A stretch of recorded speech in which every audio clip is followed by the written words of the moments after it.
So, good afternoon, my patient. So now, we're gonna talk about your problem that we're gonna address, and I hope this teaching is gonna help you understand more about your rhinitis. So first that we're gonna do is I'm gonna share mag-screen record ko. So my name is Charles Jem A. Roque from Adventist University of the Philippines. And can you see my screen, sir?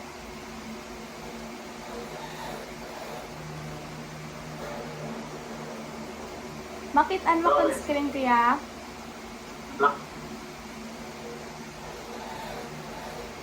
Okay.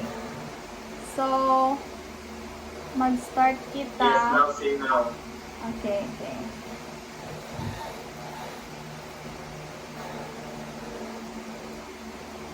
Hindi lang paghilabdi ang akong script. My gosh, kalagi sa aton.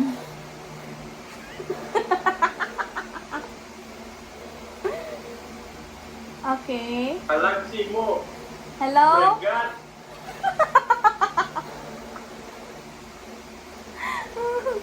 Mabatian mo na ko?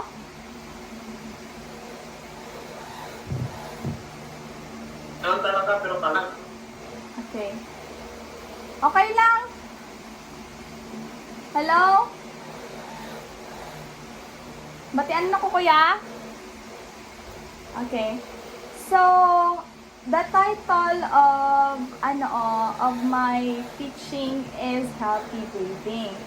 So the first thing that we're gonna do is, as you have said, na your problem is all about rhinitis. So the anatomy of the nose, this is the anatomy of the nose.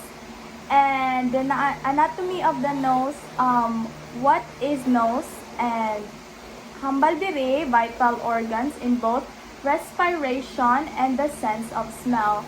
So because ato ang nose makahingata, and also sa ato nga makasimuta sang different kinds of mga nami nga mga makasimuta sang mga bad odors or mga mahumot nga mga pagkaon.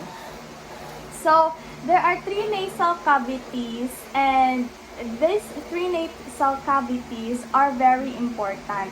So the first one is the nasal vestibule. It is the area inside this one. This is the nasal vestibule. This is the area just inside the nostrils. Dili ka collect ang imo nga mga pungit. And also, like diri siya ng piga filterize. The next one is ang respiratory region. Respiratory region naman, amo ni siyang pinakadako nga part sang imo nga nasal cavity. Diri na siya makita ang imo nga turbinates. Muna siya ang tatlo ka staircase nga bony shelves. Curve bony sa imo nga nasal. And then also ang imo nga olfactory region, dira ka makasimhot sa mga different kinds of smell.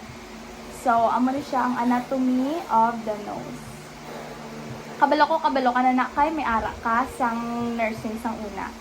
So now, what is the importance of nasal cavity? It warms and humidifies air, traps pathogen and particles, and facilitates the sense of smell. It also drains the paranasal sinus and lacrimal ducts. Ang lacrimal ducts, amo na siya ang imo nga kung magkahibi ka, and imo nga sinuses is dira na aga ka anong imo nga mga kung may ara ka mga mucus, dira na sila. So these are your sinuses over here. Next is maga-proceed ta sa nandira.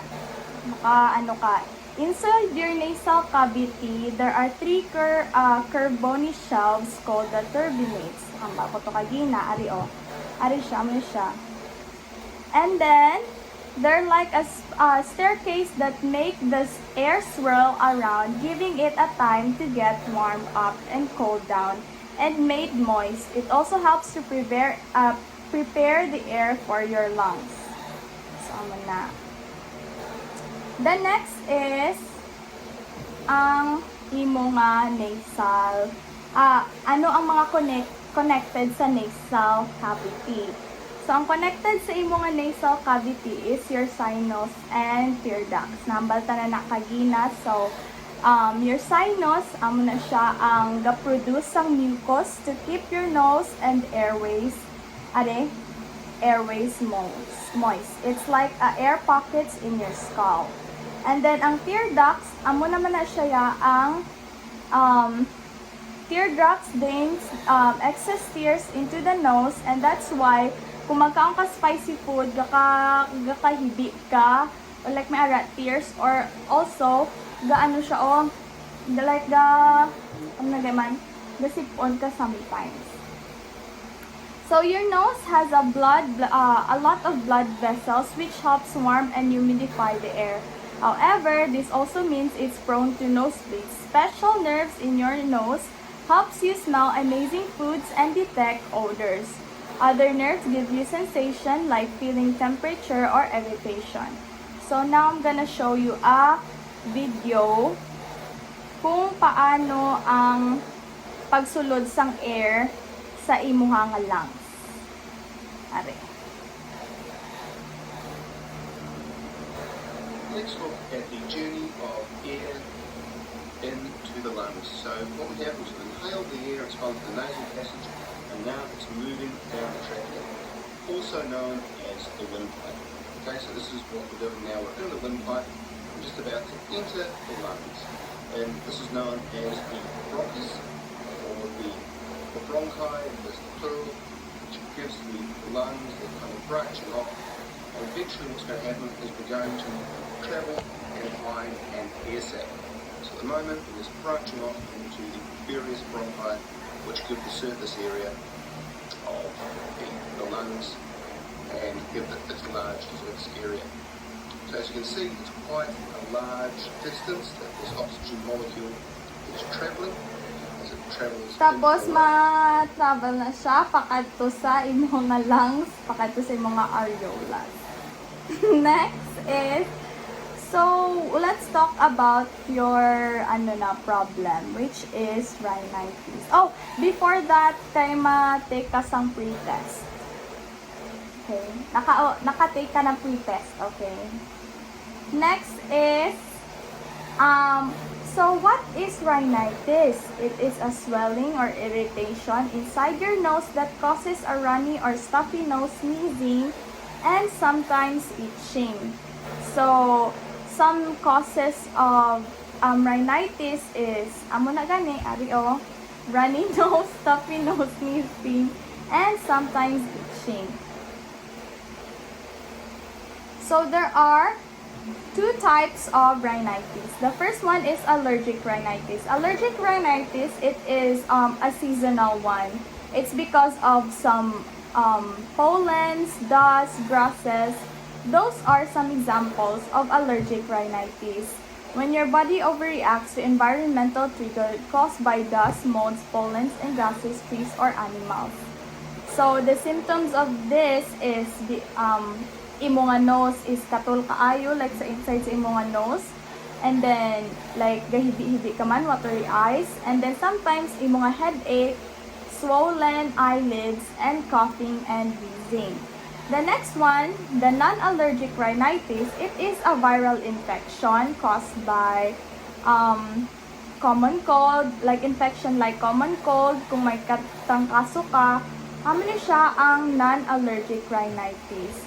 Also, it can be triggered by irritants such as smoke, so mga smoky places, or pollution, or strong odors like perfumes. Amo nang sometimes ikaw hindi ka namian mag-smell sang mga grabe kaisog nga perfume. Next is, sa non-allergic rhinitis, may duha ka bilog. Acute viral rhinitis and chronic rhinitis. Ang acute, amo na siya ang sa common cold, symptoms of this are runny nose, the same thing, and then congestion, postnasal drip, cough, and sometimes a tiny fever. Ano siyang trangkaso. The next one is ang chronic rhinitis. This is developed from ongoing inflammation or infection that can cause persistent nasal blockage like thick mucus, crusting inside the nose, or frequent nose bleeding, and sometimes a foul smell. So, muna si Joshua, ang iya is, ano siya dampi sa may chronic rhinitis. Ikaw kay, I think, tungod lang sa imo nga dusty places and ang imo environment na ara ka. And treatment, depending on the cause, is you need to avoid triggers like pollens or like dust, especially kailangan i-clean good. Or kung sometimes ga-commute ka, kailangan mo man mga mag-face mask, like I said, kagina sang morning, na kailangan mo mag-face mask to prevent you or to reduce ang imo nga pag-atching. Medication, like nasal spray, hindi man na. The next thing that we're gonna talk about is stages of rhinitis. So, the first stage is early stage. This is the exposure to allergens. When you breathe pollens, pet hairs, and dust, your body thinks that they are harmful and release a chemical called histamine. This causes histamine causes your nose and eyes to become irritated. The next one is active stages. Active stage. Amo ni siya ang symptoms. Ga-appear na ni siya ang symptoms. You start to notice symptoms like sneezing, runny nose, stuffy nose, itching inside your nose and eyes, and also watery eyes. You feel irritated and stuffy. The next one is ongoing stage. Amo ni siya, ari na sa sulod sa imo nga nose ang imo nga if allergens persist. If you keep breathing allergens, the symptoms can last for weeks or even months. You might feel tired and have trouble sleeping because of ongoing irritation. Amo na sometimes kung ginaantrang kaso ta, hindi ta din kadasig tulog.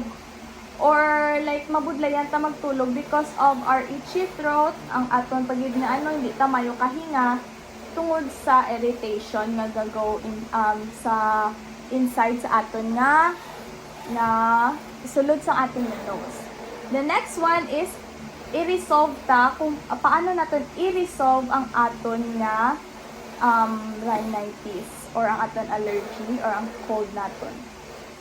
So, ang maubratan ni is once the allergen or is removed or treated with medications like nasal spray or other stuff, we're gonna talk about it later, your symptoms gradually get better and even eventually goes away.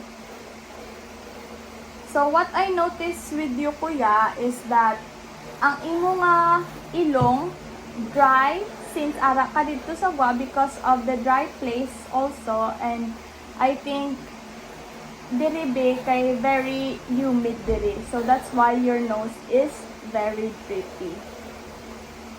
Next is ang matching type. So what I'm gonna do is stop broadcast. Hi kuya. Okay. Hello. So, sa matching type, I want you, these are, ihangbalon mo lang sa akon kung ano ang natunan mo. So, the first one is, what is rhinitis? Based on your own understanding.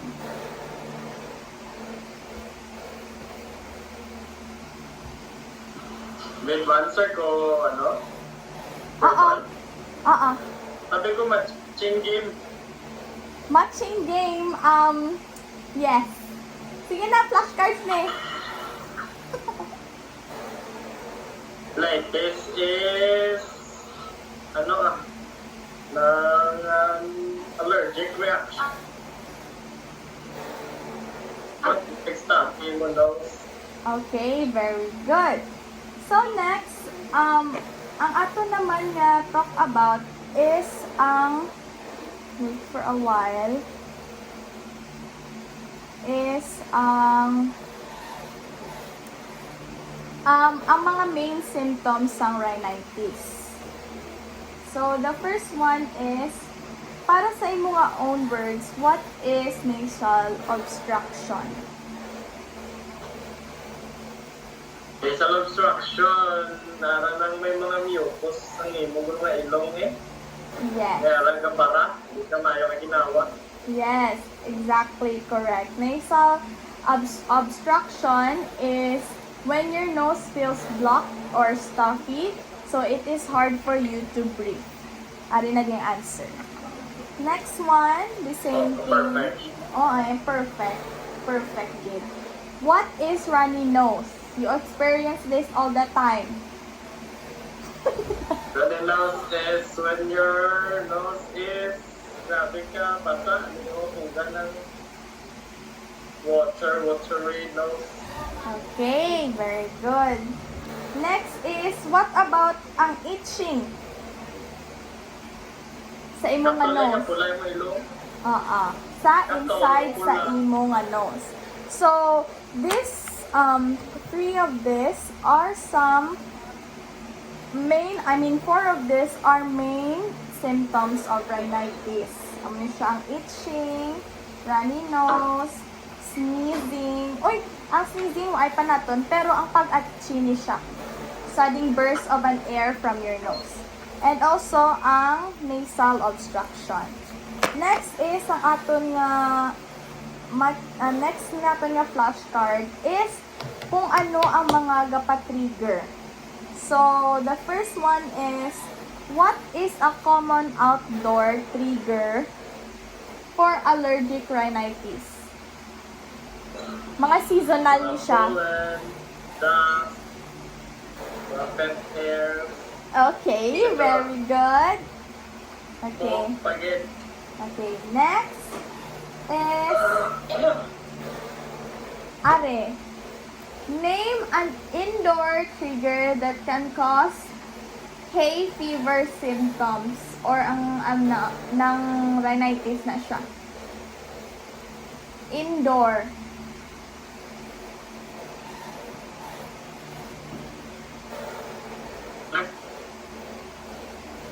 Hello?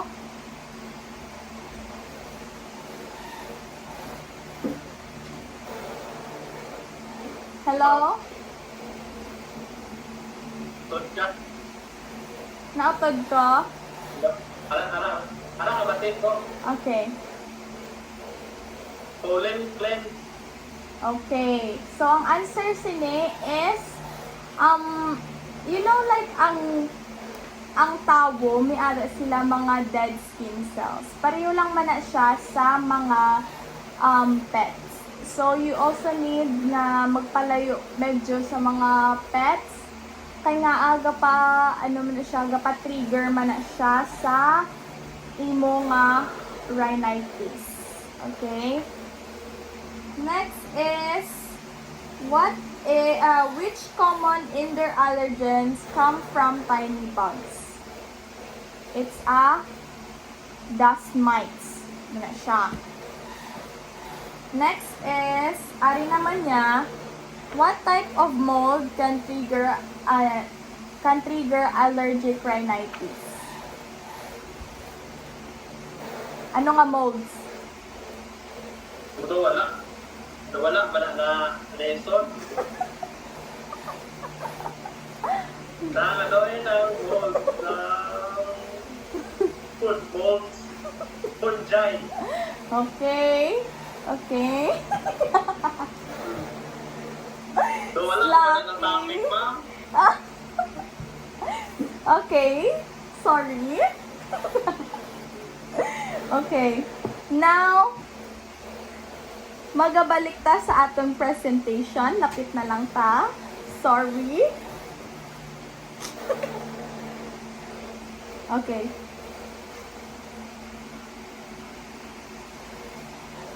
So, amo na siya ang causes ng rhinitis. Nambal ko naman ito, Lina.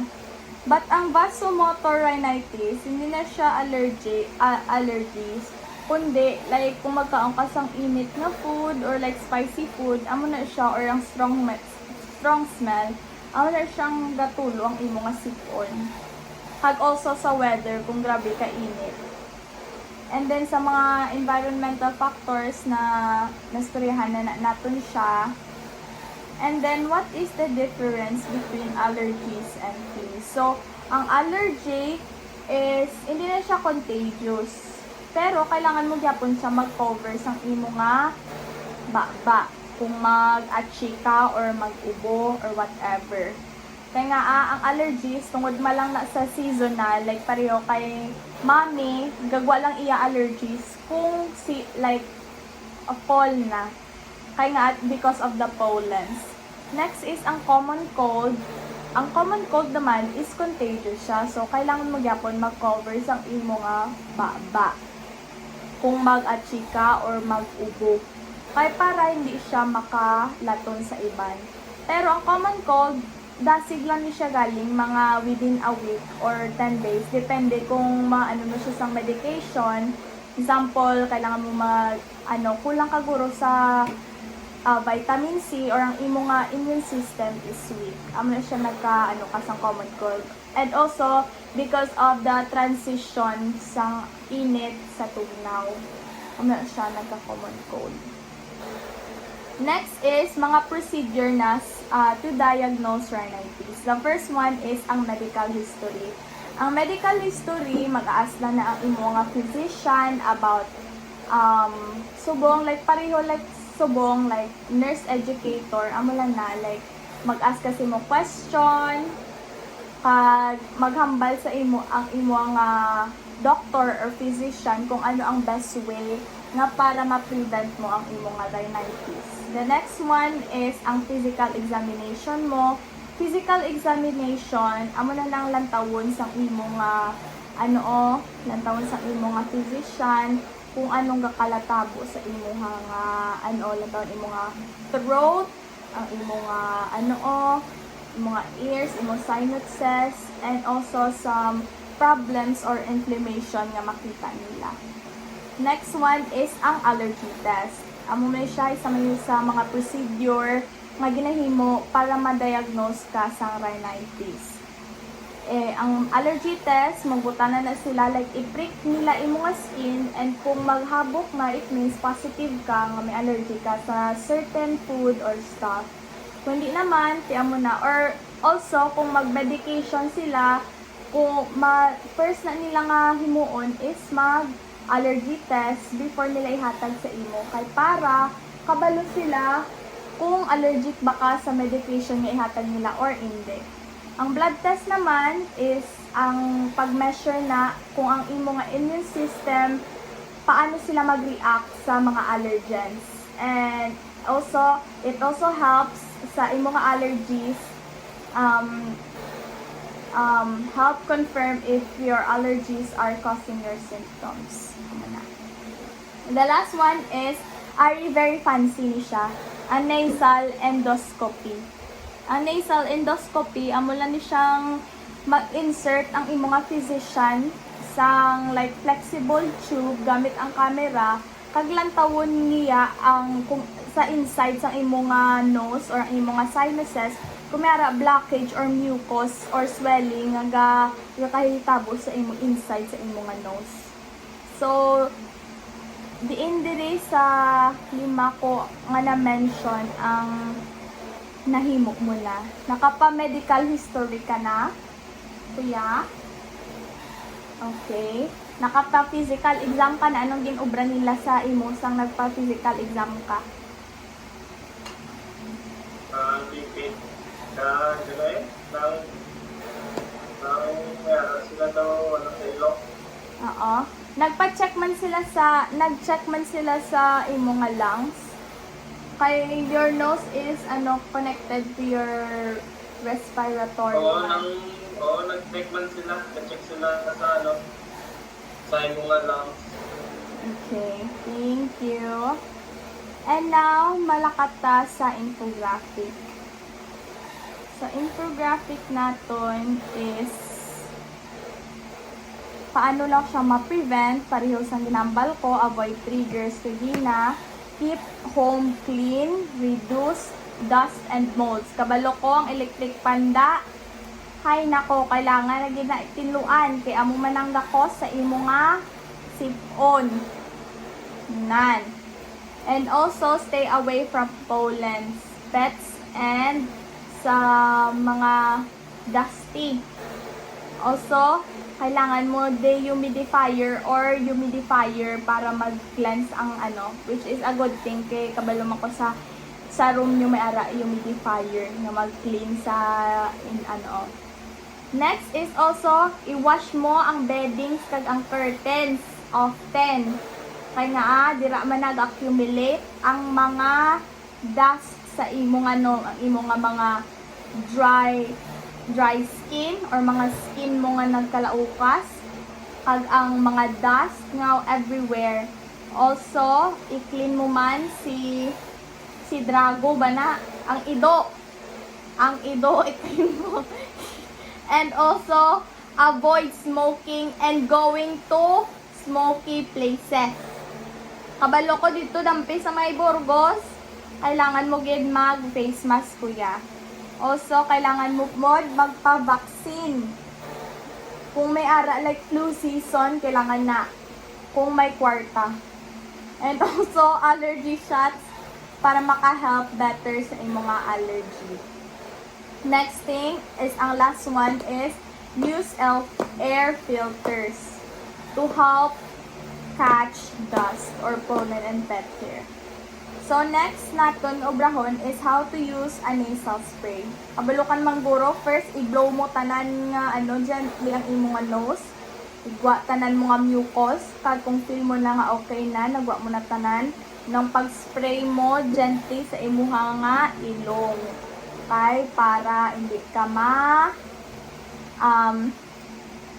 para dapat gentle lang. Always be gentle with yourself. You don't need to be rushy. So, amo lang na. And next is, amo na siya ang magsulat ka na sa imo nga post-test. Pero may mga questions ka pa, kuya? I-try ko answer. Okay. So, are, kailangan mo siya i-write lang kuya nga isa lang ka paragraph sa papel and then take a picture lang sini. And then also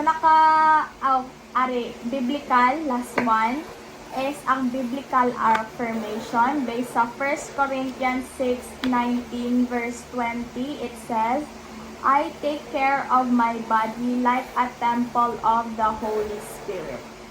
Through healthy eating, daily movement, sleep, and rest. So you need to have a sleep for 8 hours a day. And then you need to also exercise by walking every day. That is also good. And eating healthy. Magkaon ka mo, dira, sang maayo, okay? And then also you need to rest if stressed ka na. Kamo nga duha. And then, evaluation time. Dili ka na evaluate mo naman ko. Pero, amo lang tong aton nga, mo lang to siya. Thank you.